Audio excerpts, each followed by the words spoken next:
Eugene 82. Leo is with me here. Leo, good morning. Yeah, good morning. Yes, we are still on COCOBOD and we are talking about Coco. Yesterday, a flyer was trending.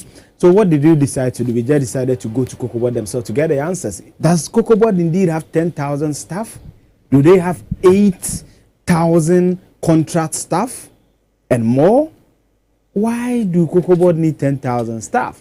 We go through their own statement. We go through their own annual report. We go through their own strategy report to know exactly the staff position of COCOBOD. We also go through the SIGA, which is the State Interest and Governance Authority, the body mandated to check SOEs, that is state enterprises and agencies, to know their position when it comes to their finances and all that. So basically, the conversation is about the Ghana COCOBOD. Now, Leo, this is what brought all the issues that has been trending last night. Specifically, when you go to my wall, a lot of people are very angry about why COCOBOD should have 5,000 senior staff. Now, before we go into it, let's start with the very document that brought the whole issue. This document is dated the 16th of February 2026. What was it about? So, COCOBOD management and senior staff pay cut. That's the heading. It says the executive management of the senior staff of COCOBOD have effective today, Monday. That was this Monday, February 16th, 2026, reduced their salaries for the remainder of 2025-2026 crop year in recognition of the current liquidity challenges in the cocoa industry. The executive management has taken 20% cut, while the senior staff have taken 10% cut reduction in their respective salaries. This decision and other cost-cutting measures in procurement and a staff rationalization exercise are aimed at reducing the overall expenditure of COCOBOD and aligning cost with revenue. I remember when we did this story on the online news review, one of the questions you asked was that what is the total cost and what is even the salaries of it? The PRO of the Ghana COCOBOD, credit to TV3, has given us a bit of an understanding of how much COCOBOD will save based on this provision. He is one Sam Jerome and he's the head of public relations at COCOBOD. What is he saying? He says we are looking at not less than 5,000 senior staff members. There. So it means that as we speak, COCOBOD has 5,000 senior staff, according to Sam Jerome, who is the public relations director at COCOBOD. Now go on. So he says if you do a tentative arithmetic, we will secure 5 million cedis every month. If from now we are looking at 8 months down the line, we will be mobilizing 40 million cedis.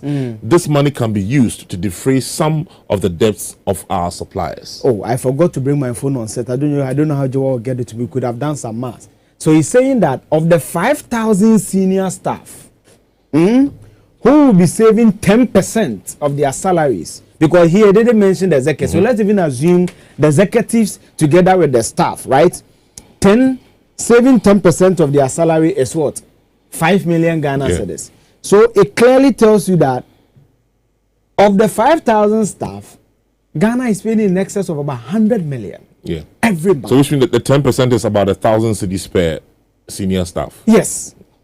1,000 cedi per senior staff. If they are taking 3,000, it's going to come down to 2,000. So if it's 10% is 10,000, right? It means that averagely they are taking 10,000 Ghana cedis. So that means that every year, COCOBOD, when it comes to senior staff alone, 10,000 by 5,000, meaning COCOBOD pays for senior staff alone 50 million Ghana cedis every month. And this is just every month, and this is just senior staff.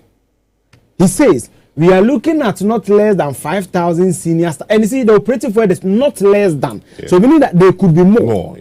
So if you do a tentative arithmetic, we will secure 5 million cedis every month. So if 10% is 5 million, 100% is what? 50 million.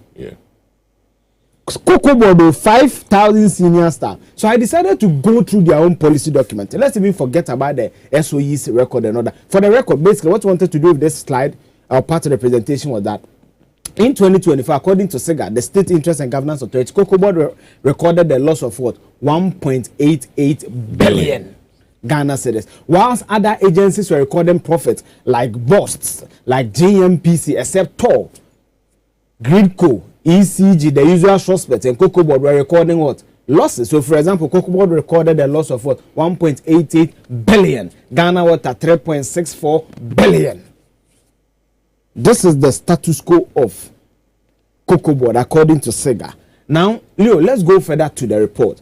When you go to COCOBOD website, there's a report they call the turnaround strategy paper, which was prepared by COCOBOD. So this document we are going to serialize in the next 5-10 minutes. It's not produced by Leo and myself. This is the report produced by COCOBOD themselves. And it was as of June 2023. So it's relatively fresh. It's just about 3 years old. Now, Leo, this is the permanent staff strength of COCOBOD as of June 2023. By 2017-2018, COCOBOD had a staff of what? 8,145. By 2023, June. We are pegged at, it's now at 10,179. Okay. Per my checks, this staff strength is actually permanent staff. The temporary staffs we are told running to about 8,000 are not included here. Yeah. So, if you are going by what the PRA is saying, of this 10,179,000 workers at COCOBOD, 5,000 are senior staff. That's And an average salary of about 10,000 based on the mass he himself is giving us. Yeah. Okay, let's go. So about half of the 10,000 is senior staff. Yes. Now, Leo, this is it. The report is christened what? Turnaround strategy paper. So COCOBOD themselves, when they did this map showing the list or the staff strength of COCOBOD, this is what they had to say about it. If you can take us through. It said to improve labor productivity and cut costs, the following reforms shall be implemented. A, COCOBOD shall undertake a functional review of staff to access and align competencies to tasks. If found necessary, staff will be redeployed to departments where they will be more relevant and productive. The exercise will commence effective in Q2, that's Q2 of 2024, and completed by the end of Q3 2025. So the second point is it says that COCOBOD shall undertake a functional review of staff to assess and align competency to tasks. So inherent in that is that COCOBOD themselves agree that there's the possibility of they being overstaffed or they having staff that are not necessarily doing what they are employed to do. Now, Leo, when you go to the C, what did COCOBOD say? COCOBOD shall freeze recruitment in the interim, but shall replace critically essential staff that separate. Should I go again? They are going to freeze recruitment in the interim, but shall replace critically essential staff that separate. So if you are critical and then you move, they can bring somebody in, but bringing in fresh people, you are putting. So in the COCOBOD turnaround strategy paper, they concede there may be issues about staffing. Now let's go on. When you go through the paper, this is COCOBOD financial study. You know, there's been a lot of talks about whether COCOBOD was profitable or not. This is it. When you read from COCOBOD, their own strategy paper, this is what they have to say about their finances. COCOBOD has been recording losses in its financial statements from 2015-2016 to 2021-2022 financial years, culminating in the erosion of its equity, leading to a negative equity in the management accounts for the financial year ended 30th December 2022. The major cost centers driving the loss making include the strategy. It says the strategy proposes reforms to enhance revenue and reduce expenditures along with a functional review of departments to improve efficiency. The main goal is to bring about a change in the financial viability of COCOBOD. The following measures are being proposed for implementation in line with the cocoa sector reforms under the broad framework of the post-COVID-19 program of economic growth being implemented by the government. So take me to the CSD. So see, it says cost rationalization, covering of functional review of all departments and subsidiaries of the board, and rationalization of quasi-fiscal expenditure. And this is part of the broad areas of reforms which were proposed. So it tells you that COCOBOD themselves, because Leo, until someone convinces us, we've done a lot of calls, we are not getting a lot of answers because a lot of people are afraid to speak. COCOBOD themselves have what? Over 10,000 staff permanent. Out of that, 5,000 of them are senior staff. So the question is, how many cocoa farmers do Ghana even have? Because per the checks, Ghana has an average of about 86,000 cocoa farmers. Yeah. So it means that even if they are 100,000, so it means that out of every 10 cocoa farmers, one person's work is assigned to them. Yeah. It's just unbelievable. Yeah, it's unbelievable. So come back to the point you've raised through the week that on the critical on the breakdown, we believe that the problems facing COCOBOD, yes, there may be production because look at it. Of all these staffing that we recorded at COCOBOD, look at something here. This is COCOBOD's performance when it comes to production. You may not blame them entirely that they've not performed well, but look at it. From 2021 to date, the last time Ghana hit 1 million was in 2021-2022 planting season.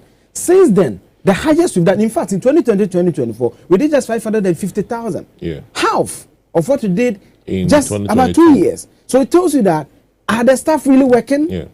Beyond the issues of Galamsey, beyond the issues of 2022, the decline has been steady. Yes, no, actually sharp. So when we look at it, for example, we did 1 million, we came to 750,000, meaning that we lost almost 250,000 metric tons. We came to 683,000, went further to 555,000 metric tons, then shot up again to about 650,000 metric tons. And in fact, this is what we are projecting to do now. So in the last 6 years, we've done 1 million. The next closest we've done is 750. Yeah. The sad part is even before the million, we're doing 900,000, 800,000. Far back at 2011, we're doing 879,000. Yes, but now we cannot even reach that number. No, so the explanation here may be that, Galamsey has come in. Yeah. You know, the climatological variation. But that's why there's modernity, there's technology advancement and everything.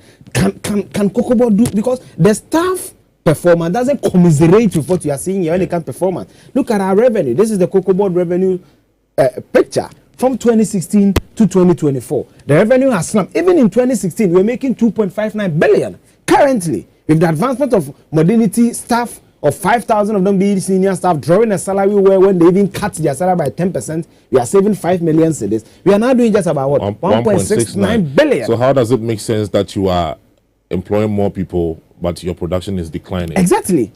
And your revenue is also declining because it's also this revenue that you pay the farmers. Yeah. You save about 30% to also do what? Other operations of COCOBOD. So we believe that yes, the world price must have slumped, but COCOBOD internally has a lot of issues that their own turnaround paper admit. And maybe on Friday we can go through extensive review of the paper. It's a 169-page paper that they issued in June 2023. These reforms that the John Mahama administration want to bring, some of the reforms capture some of these parts. But COCOBOD sat aloof.